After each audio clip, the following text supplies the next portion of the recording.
Hello. I hope everyone is well tonight, enjoying themselves, and looking forward to a good stream. My topic for this stream is going to be blue. Is going to be blue energy. Now, what could people possibly mean by that? Well, during the last stream, I explained what about energy from waves was. Um, Essentially, wave energy. And I went over an article by Tim Smedley on wave energy. In this stream, I'm going to go over another article from Tim, which is all about a second form of water-based energy, and that is what he calls blue energy. So let us get to it now.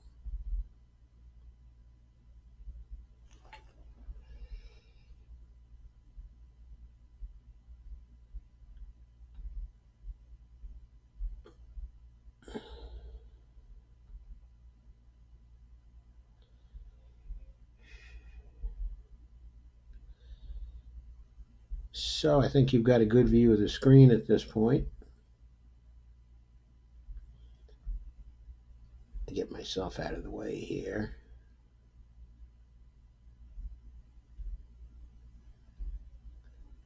Okay. There we go.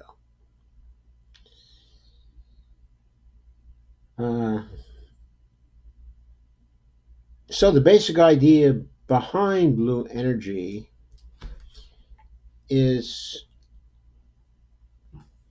to extract energy from mixing salt water with fresh water. Okay, now, according to Tim Smedley, this is an idea that's been kicking around since the 1950s. And the basic idea is that when the mouth of a river meets the sea, huge volumes of fresh water meet salty seawater. As the salinity of the seawater mixes into the fresh water, the two waters diffuse quickly to reach an equilibrium. And the mixing process releases a bunch of energy, as much in fact as the same volume of water falling from a 250-meter high hydroelectric dam. The potential power available was estimated in the 1970s, based on average ocean salinity and global river discharges, to be between 1.4 and 2.6 terawatts a year, which, according to Tim, is enough to meet almost all the entire global demand for electricity. He says if you place a membrane between the two bodies of water as they meet, you can capture the energy. There are currently two competing methods to do so. One is pressure retarded osmosis, or PRO. This is similar to a hydroelectric plant, with river water on one side of the membrane and seawater to the other. The flow between the membrane builds up pressure on the seawater side, which can be used to power a turbine. And he's got a little video below this, which I think we can see in just a minute. In 2009, the Norwegian company Statkraft opened a pilot plant in the Oslo Fjord with a 2,000 meters squared um, membrane, achieving a modest proof of concept output of 5 kilowatts. And here's the video. We don't have to make it go full screen, okay, or anything. You can see the salt water and the fresh water, okay, are mixed, and they hit the membrane, and the energy gets extracted to a turbine, which then sends the energy to the grid. And that's it. A very simple concept, but evidently enormously effective.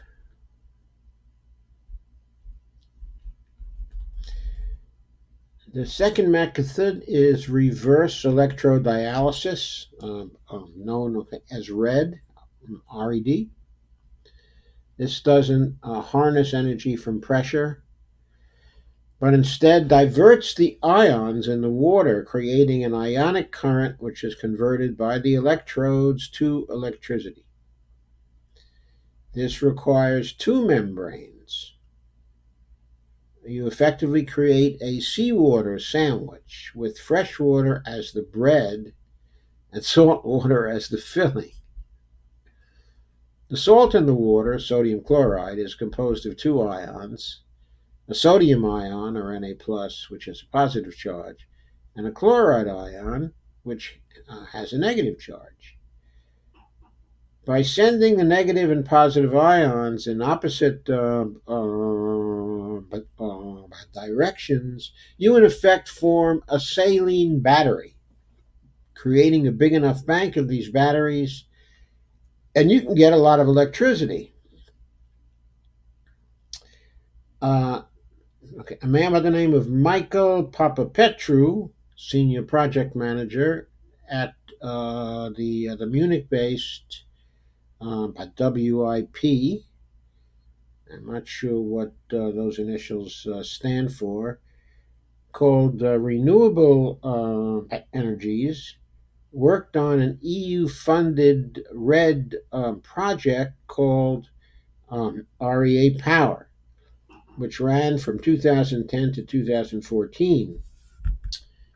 He told the author, Tim Smedley, that, quote, the performance has been proven to be viable at real conditions, and as the technology is modular, scaling it up is not a challenge, unquote. Using a membrane created by Fujifilm, a 1 kilowatt pilot site was set up at a salt works in Marsala, Sicily, with reserves of highly concentrated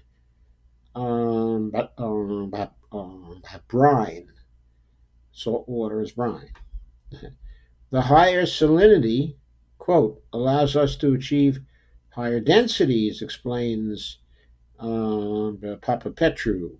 This also raises the possibility of combining reverse electrodialysis power generation with desalination water plants, which currently produce brine as a waste product. There's a little video on that as well, which I will not play, but if you go to the article,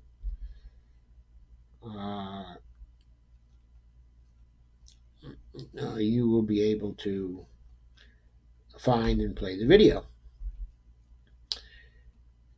However, in order to become a viable, quote, this technology, similarly to most innovative energy generation technologies, has to progress through the technology readiness level and reduce costs so that it can be competitive in the market, unquote, says Mr. Papapetru. Quote, compared to any other energy generation technology, solar, wind, wave, and tidal, not to mention uh, nuclear and other fossil fuels, the support that salinity gradient power has received so far is practically negligible, unquote. The Sicily trial is no longer operating, and the Statkraft at Norway Pro plant wasn't deemed cost effective and was similarly shut down in 2013. However, Papa Petru believes that, quote, salinity gradient power certainly has a role to play in the energy mix of the future. It has the potential to become cost competitive. There are sites with large power plants can be built and many more locations where smaller applications are possible. It is a totally controllable source that can be delivered as base load and or to cover peak demand. It might never compete, okay, for becoming the number one energy source, and as such, it might not be a major global energy source, but it has a role to play and it can be valuable, unquote. In fact, much of the tech used in Sicily, including the membrane from Fujifilm, reappeared in November 2014, where the Netherlands opened up a red power plant, which was on the Afsluitdijk Dam, which is pictured just opposite the text here. With seawater on one side of the dam and fresh water on the other, it is the ideal location. Rick Siebers, the director of Red Stack BV, the Dutch operator, informs me that despite initial teething problems, including the growth of barnacles on the seawater intake, the plant is now capable of producing 50 kilowatts of power. There's hope for Pro 2. Since the Norway prototype, the focus of Pro research has been improving and developing new membranes. The polymer types of membranes were deemed too expensive and naturally tend to clog up with salt. In theory, however, carbon nanotube types of membranes could be 1,000 times more efficient than polymer. Siebers also informs that, quote, there is a new initiative in Denmark testing Pro on a pilot scale and aiming for an upscaling to 1 megawatt in 2022. The most exciting thing about the blue energy is its potential is evenly distributed across the world. A paper from the Wageningen University, that I believe is in the Netherlands also, has identified 123 rivers with technical potential for blue energy power generation exceeding 1 gigawatt across all continents, including in places like, or I should say rivers like the Zaire River, 57 gigawatts, the Orinoco River, 36 gigawatts, the Ganges with 25 gigawatts, the Nile, 21 gigawatts, the Mississippi, 18 gigawatts, the St. Lawrence, 16 gigawatts, the Parana, 16 gigawatts, the Zambezi River, 15 gigawatts, and the Mekong at about 15 gigawatts. Any country with long coastlines or large salt lakes is an obvious contender.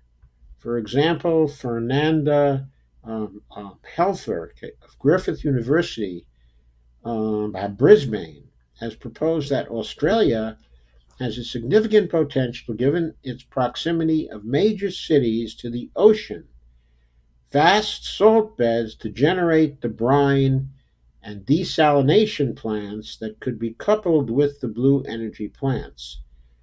There is even potential for landlocked countries, too.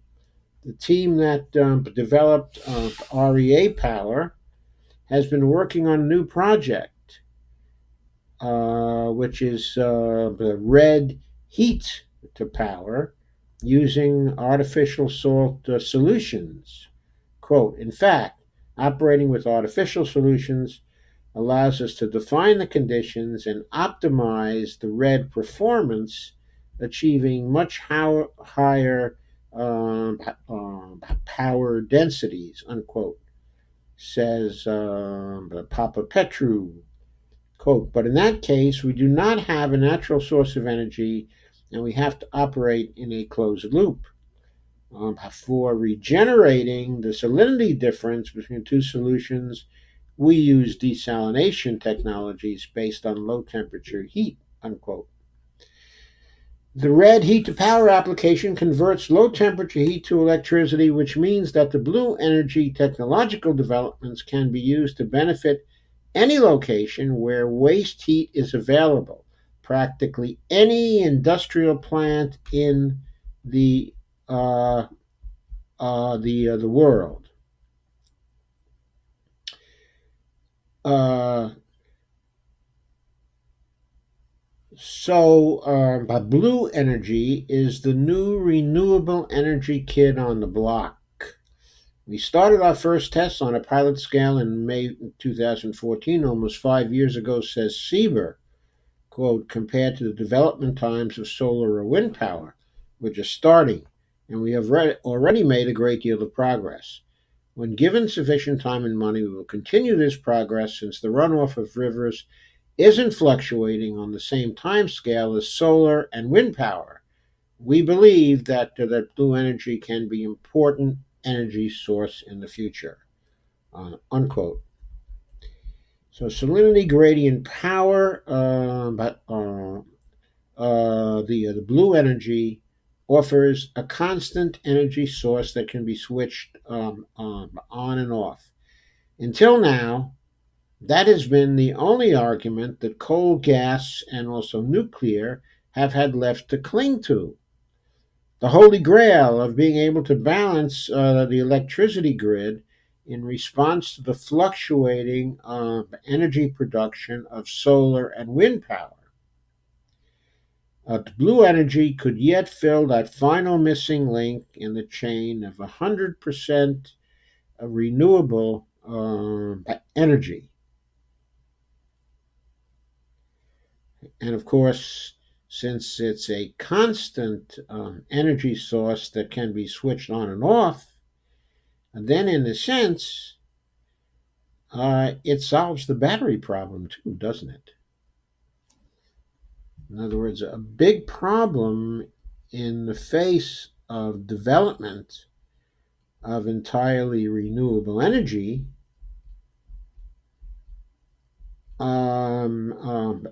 has been battery storage for the wind power or the solar power when those, okay, are not available.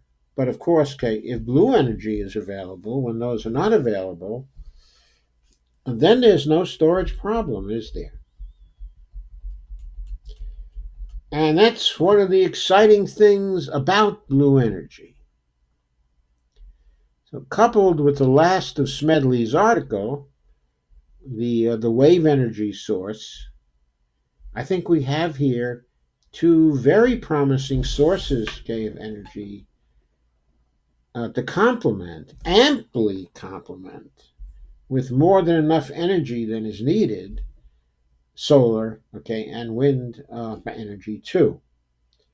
So I consider this the technological development, the blue energy technological development, okay, along with the wave energy technological development, to both be very, very important and hopeful signs that we will be able to get off the fossil fuels and re-engineer our energy sources to be entirely natural, okay, in origin. So,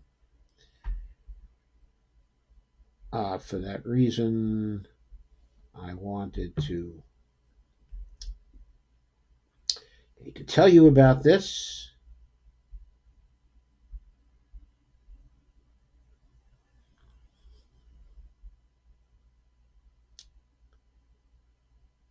And so I will no longer share it.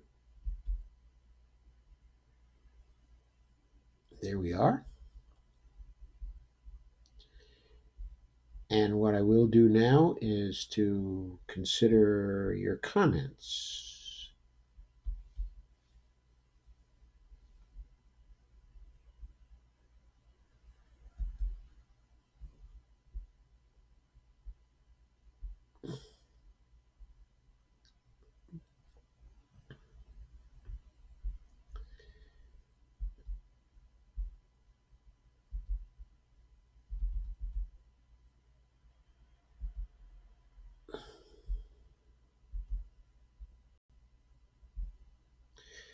So Margot Shepard says, I'm on time, first time in a long time. I've been on extra grandchildren duty for weeks now. And Dolores Pierce says, hi. Hi, Dolores. Great to see you two here. Please share this. I'd like it to get to other folks as well.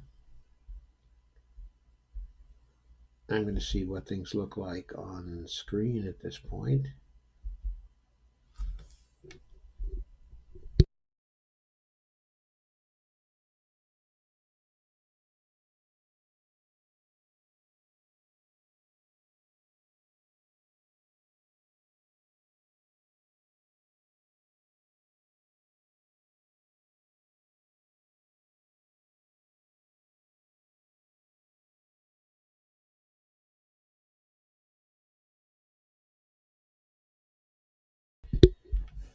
So, Devora, thank you for being here. Bonnie, thank you for being here. And Steve Gonzo and Dave Pilkington. Thank you all very much for being here. If you have any comments, I'd like to entertain some comments. Okay, if not, then I think I'm going to call this a short one, and I'll be back in another 10 minutes with another short one on another piece of technology that I think is going to be very important for us.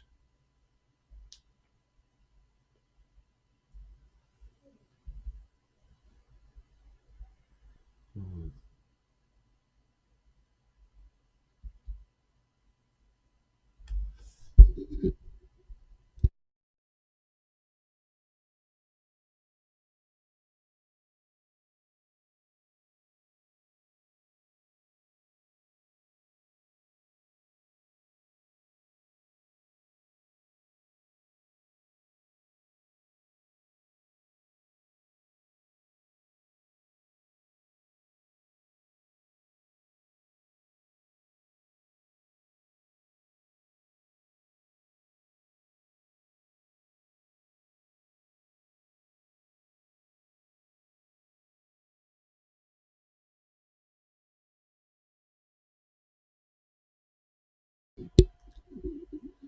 Okay, thank you for sharing.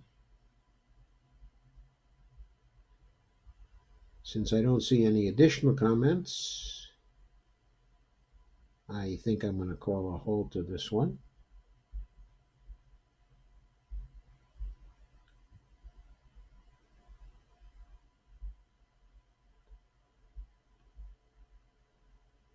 Okay, and end the stream.